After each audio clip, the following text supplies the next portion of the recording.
Տեր հայր ջան, մենք ուղիղ եթերում ենք։ Այսօր դուք ներկա եք Հովանավանքում տեղի ունեցած այդ սադրանքին, երբ նույնիսկ եկեղեցու դռները կարգալույծ եղած անձնավորությունը փակեց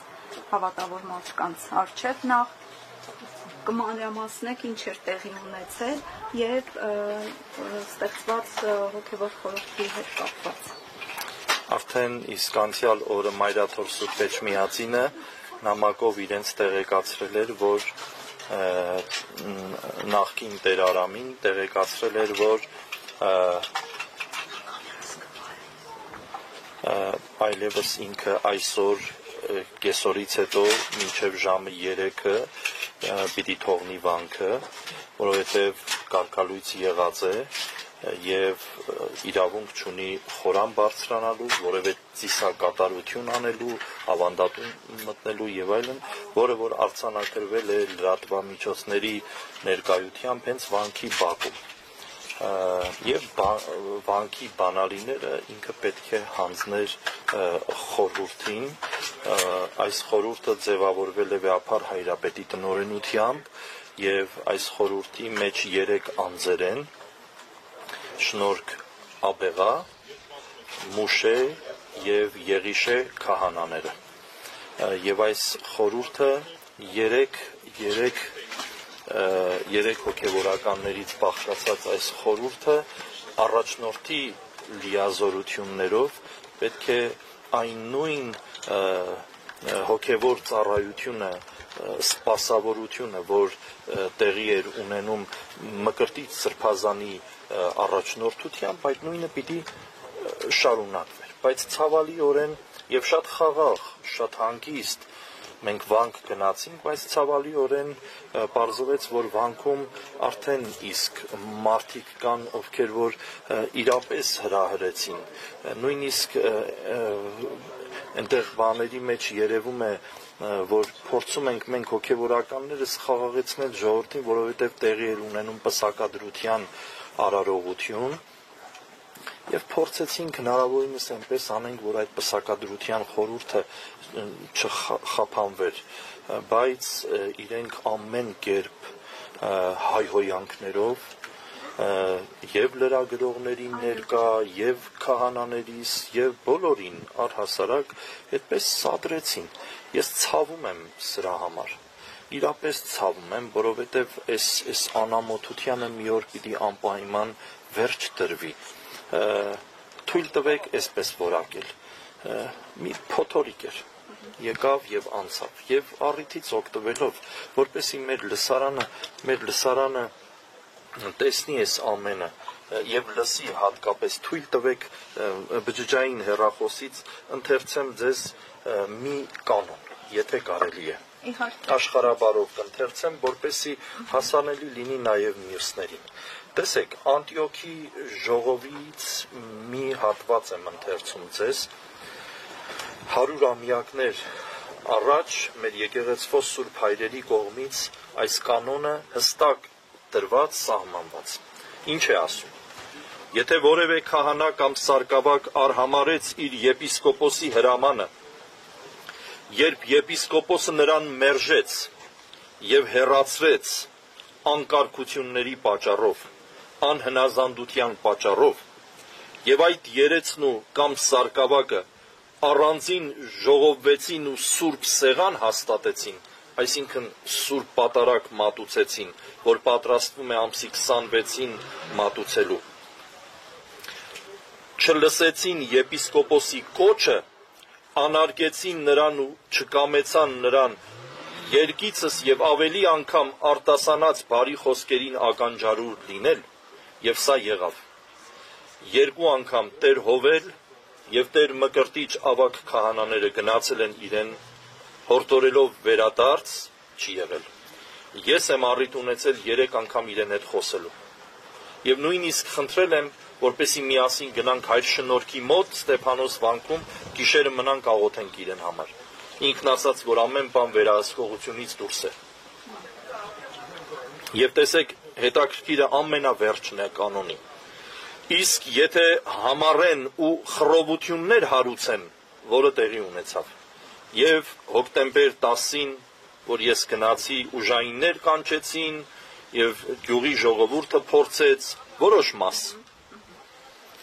եւ խռովություններ հարուցեն եկեղեցու վրա արտաքին իշխանությամբ կամ այլ ուժերի օգնությամբ ամբողջ բերեն, որը նաեւ այսօր տեղի ունեցավ, այսպիսիներին իբրև խռովարարների պետք է հնազանդեցնել եւ սանձերը քաշել։ Սա մեր եկեղեցվո կանոնն է։ Տեր հայր, ձեր կարծիքով ինչից է այս իշխանությունը վախենում, որ այսպիսի մոլի գրոհ է պայքար է սկսել առաքելական եկեղեցու ամենայն հայոց վեղափարի եւ հոգեվոր դասի նկատմամբ։ Այս հարցի հասցեատերը ես չեմ։ Իհարկե ընդհանուր պատկերացում ունեմ, թույլ տվեք ես իմ պատկերացումները չարտահայտել։ Գնացեք ուղիղ իրենց հարցրեք, թե ինչու են իրենք այս ուզում, բայց ես թույլ տվեք մեր հոգևոր կողմի անունից խոսել։ Մենք հոգևորականներս ամենայն խոնարհությամբ մեր ժողովրդին ծառայում ենք։ Եթե անգամ դուք կտեսնեք հոգևորականներ, ովքեր որ որոշակիորեն անպարկեշտ վարք են ցուցաբերել կամ իրենց որոշ տեղեր ճիշտ չեն դրսևորել, երբեմն կարող է նաև այս էլ պատահել։ Չէ՞ որ մենք ձեր ծոցից ենք դուրս եկել։ Իհարկե անընդունելի է սա։ Բայց մենք հոգևորականներս ախր ձեր ամեն ինչի մասնակիցն ենք։ Ձեր ուրախությունների մասնակիցն ենք, ձեր տխրությունների մասնակիցն ենք, ձեզ համար աղոթողներն ենք։ Ինչու եք դուք այսպես վարվում։ Եվ իբրև լրացում խոսքիս ասեմ, ցավալիորեն մարդկանց մեջից ամոթը կորել է։ Մարդիկ դարձել են անամոթ, կատարյալ անամոթ են դարձել։ Ոնց կարելի է երիտասարդը հայհոյի, երիտասարդ աղջիկները համացանցում, սոցցանցերում սարսափելի հայհոյանքներ են տեղում հոգևորականների հասցեին։ Ես երբևէ ծխախոտ չեմ օգտագործել։ Անցյալ օրը մի աղջիկ գրում է, թե ես ճանաչում եմ, ասում է Տեր Մանուկին, թմրամոլի մեկն է։ Ով պիտի սրա պատասխանները տա։ Ուր են բա մեր ուժային կառույցները։ Վստահ եք, որ իրական օգտատեր էր, որովհետև ֆեյքերի ավելի վատ, եթե որևէ կառույց ֆեյքեր է պահում։ Եվ նույնիսկ առիթից օգտվելով խոսում էին իբրև թե ֆեյք հոգևորականների մասին։ Գտեք, մանկապիղծ հոգևորականների մասին էլ թիվ 1 ամպիոնից խոսողներ կային։ Այդ ինչ է, դուք մանկապիղծ հոգևորականներ գիտեիք տեղն ու մինչև հիմա չեք բացահայտել, չեք ամաչում։ Ամոթ չի բասա։ Երկրորդ, կներեք, թույլ տվեք սա էլ ասեմ, հետո ձեզ լսեմ։ Երկրորդ, եկեղեցիների մասին է խոսվում։ Այս եկեղեցիները պատկանում են Մայրաթորին, այն եկեղեցիները պատկանում են հնության կոմիտեին կամ չգիտեմ պետության։ Ոչ, ես իբրև հայ եկեղեցվո 20 տարվա օծյալ հոգևորական ասում եմ պարզ երեսով։ Բոլոր եկեղեցիները Մայրաթորին են պատկանում։ Որևէ մեկը չհամարձակվի այսպիսի բաժանություն մտցնել եկեղեցվո եւ, չգիտեմ, իշխանության, պետության, չգիտեմ ինչի մեջ։ Ժողովրդին է պատկանում եկեղեցին, եկեղեցին պատկանում է Մայր Աթոր Սուրբ Էջմիածնին։ Խնդրեմ։ Տեր հայր, օրհնեցեք ես մի քիչ երեք ազգային ժողովի անդյունից վարչապետ չնշեմ ինչ արտահայտություններ արել, վստահ եմ նաև լսել եք եպիսկոպոսների հասցեին, հոգևորականների հասցեին, նորմալ եք համարում, որ այսօր այդ արտահայտությունները կրկնում է կարգավույց հոգևորականը, այն էլ մի անգամ հասանիքի պսակադրության ժամանակ, մի անգամ դրանից հետո կրկնում է արտահայտություններ, կարծես թե իրար հետ։ Այո, ես քիչ առաջ ճիշտ հենց դրա մասին էի խոսում եւ նույնիսկ օրինակ բերեցի, որ եթե անգամ այսպիսի հոգևորական լիներ, որը որ սուտ է, կատարյալ սուտ։ Ես ամբողջ հանրությանն եմ ասում, որ սա կատարյալ սուտ է։ Եթե անգամ այսպիսի հոգևորական կար, իրենք մեկ վայրկյան անգամ չէին թողի այդպիսի հոգևորական մնար։ Սա առաջին։ Երկրորդ, ներողություն, Կարգավիճ հոգևորականն այսօր կրկնում է այո, ես հավատում եմ, որ մեր երկիրը իրավական երկիր է։ Եվ որոշակիորեն ուզում եմ հավատացած լինել նաև մեր բոլոր ուժային կառույցների կարողության վրա։ Թող մեր բոլոր ուժային կառույցները արձանագրեն այս խոսքերը եւ ընթացք տան, եւ եթե այդպիսի բան կա, թող պարզեն, բայց եթե չկա, ստախոսներին եւ զրպարտողներին, որ իրենք են եւ առանց ամանչելու նույնիսկ բարձր ամբիոններից խոսում են, թող իրենց էլ պատասխանատվության ենթարկեն։ Եթե այս երկիրը օրենքի երկիր է, ես ուզում եմ հավատամ, որ այդպես է։ Ասում են եպիսկոպոսներ կան, որ ձեռ են գցում իբրև թե քահանաներին, ինչպես եք մեկնաբանում արձագանքում խոսքերի։ Կատարյալ սուտ է։ Կներեք, ես այս մասին իրապես ես ամանչում եմ, որ այս մասին նույնիսկ լսում եմ ձեզանից։ Ես ամանչում եմ նույնիսկ, որ լսում եմ այսպիսի բաներ։ Նորից եմ ասում, գոյություն ունեն ուժային կառույցներ, թող բոլոր ուժային կառույցները այս խոսքերին հետևեն եւ ընթացք տան կատարելապես։ Եվ ոչ միայն ուզում եմ այդպես լինի, իբրև հայ հոգևորական այս եկեղեցվո զավակ պահանջում եմ այդ։ Հայր այսօր ինչ էր փոխանցում, Հայր Սուրբը ինչ որ թուղթ էր փորձում փոխանցել Այսօր, այո, Հայր Սուրբը եւ մեր խորհուրդը ուզում էինք փոխանցեինք նախկին Տեր Արամին հետեւյալը, որ ծանուցվել էր իրեն, որ ինքը պետք է այսօր կեսօրից հետո ժամը 3-ին վանքը պետք է թողներ, բանալիները հանձներ եւ որոշ այլ հրահանգներ, որ լրագրողները այս մասին արդեն իսկ նկարահանել են եւ կա համացանցում։ Բայց ինքը համառորեն եւ սարսափելի պահվածքով, իրապես զարմանալի, այս անգամ ավելի զարմանալի պահվածքով փորձեց կրկին անգամ իր դեմքը ցույց տալ։ Տեր Հայր, կաթողիկոսին անվանել է իբրև թե կին, երեխաներ ունեցող, եթե տեսել եք, այն էլ բարձր, շատ բարձր ձայնով եւ ձեռքերը այսպես վեր երկինք տալ։ Մեկն էլ ինքն է կաթողիկոսի զավակներից, անառակ զավակներից մեկն էլ ինքն է։ Այսքանն եմ։ Այսօր եւ բոլոր նրանց, ովքեր որ այսպիսի բան կասեն, այս նույն պատասխանն իրենց։ Մեկն էլ իրենք են, ով որ այսպիսի բան կասեն կաթողիկոսին։ Եվ թող այսպես բնութագրեմ, որևէ մեկը եթե կաթողիկոսական գահի առաջ, որ լուսավորչի գահն է այդ գահը, կփորձեն ոտնձգություններ, թող մտածեն ավելի մեծ սարսափներից։ Մենք արդեն իսկ մի քանի հարված ստացել ենք, մի քանի լուրջ ապտակ ստացել ենք, մի հատ Արցախ ենք կորցրել, մի ամբողջական հայրենիք, այդքան սրբություններ ենք կորցրել, այդքան զավակներ ենք կորցրել եւ նորից չենք խրատվում։ Առիթից օգտվելով ես կոչ եմ անում բոլոր այն հավատացյալ մարդկանց, ովքեր որ մեր եկեղեցվո զավակներն են, եկեք ապաշխարության։ Խնդրում եմ ձեզ բոլորիդ, եկեք լցրեք եկեղեցիները եւ ծնկաչոք Աստծուց խնդրեք ներողություն, որպեսզի ավելի վատ պատուհաս այս մեր երկրի վրա չգա։ Միասնական աղոթք եք այսօր այստեղ բարձրացնում առ Աստված, կարծեմ ձեր թեմակալ առաջնորդի համար։ Ոչ միայն։ Կարգավիճ քահանան Ստեփան Ասատրյանը նշում է, որ ինքը հոգևորական է, եկեղեցու Աստծո համար է ծառայում։ Ինչու նա այսօր ձեր շարքերում չկա, եթե նա չի ընդունում կաթողիկոսի կարգավիճը։ Դե ինքը արդեն իսկ շատ վաղուց իրեն մեր շարքերից դուրս էր դրել իր անհնազանդության պատճառով, եւ ինչպես որ այսօր արդեն իսկ արձանագրված է, չի ընդունում ինքը, փաստորեն որոշ կառույցներ չի ընդունում։ Դիվանապետի հրահանգը չի ընդունում, այդպես էլ ասում է։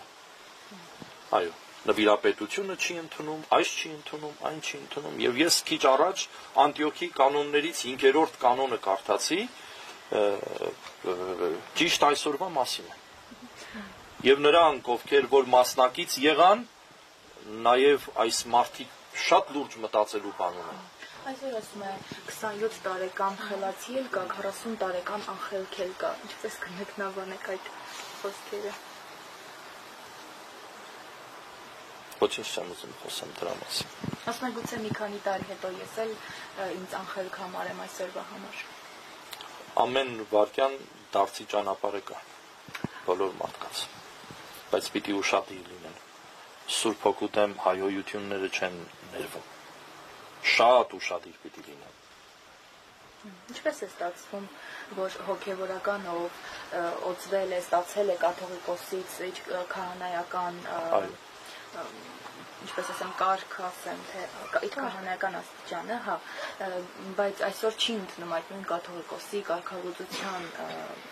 Դե չեք տեսնում մարդու մեջ չարությունը մտել է։ Չարություն է մտել։ Բացահայտ ասում է ինքը, որ ես աջակցում եմ այս ուժերին, իրեն հեռու դնելով եկեղեցու ծոցից։ Նրանք էլ ասում են, մենք էլ աջակցում ենք սրան։ Աջակցեք։ Քամի եք անցնի, փոթորիկ եք անցնի։ Դրա հետ այդպեսի փոթորիկներ են եկել ես եկեղեցու մեջ անցել։ Ուղղակի ես ափսոսում եմ, ժամանակը ոսկի է, թանկ է։ Ինչ եք այդպես անում, մարդկանց հոգևոր կյանքը ինչ եք այդպես խաթարում։ Եվ ամփոփելով զրույցը, 2018 թվականին իշխանություններին չհաջողվեց կահանքեցանել կաթողիկոսին։ Մենք հիշում ենք, սկսվել էր պայքար եկեղեցու կաթողիկոսի դեմ։ Այսօր արդյոք կհաջողվի որևէ կերպ խաթարել կաթողիկոսին Աստված է կարգել, Սուրբ Հոգու շնորհներով է կարգված, թույլ տվեք այսպես պատասխանեմ եւ մանավանդ նրանց համար, ովքեր որ հատկապես կաթողիկոսին են հայհոյում։ Եթե Աստված չուզենա կաթողիկոսը լինել այդ գահին, մեկ վայրկյան չի լինի։ Եվս երկու հատ Տեր Հայր ուզում է մի հատ խոսեք այսօրվա աղոթքի մասին, ասենք ոչ միայն թեմակալ առաջնորդի համար, դա էլ նշեք։ Մենք ընդհանրապես թեմի ողջ հոգևոր դասը այն ժամանակ էլ երբ որ Սրբազան Հայրը մեզ հետ էր, մենք միշտ աղոթքի կանգնում ենք։ Գրեթե ամեն շաբաթ բոլորս հավաքվում ենք միտեղ։ Հատկապես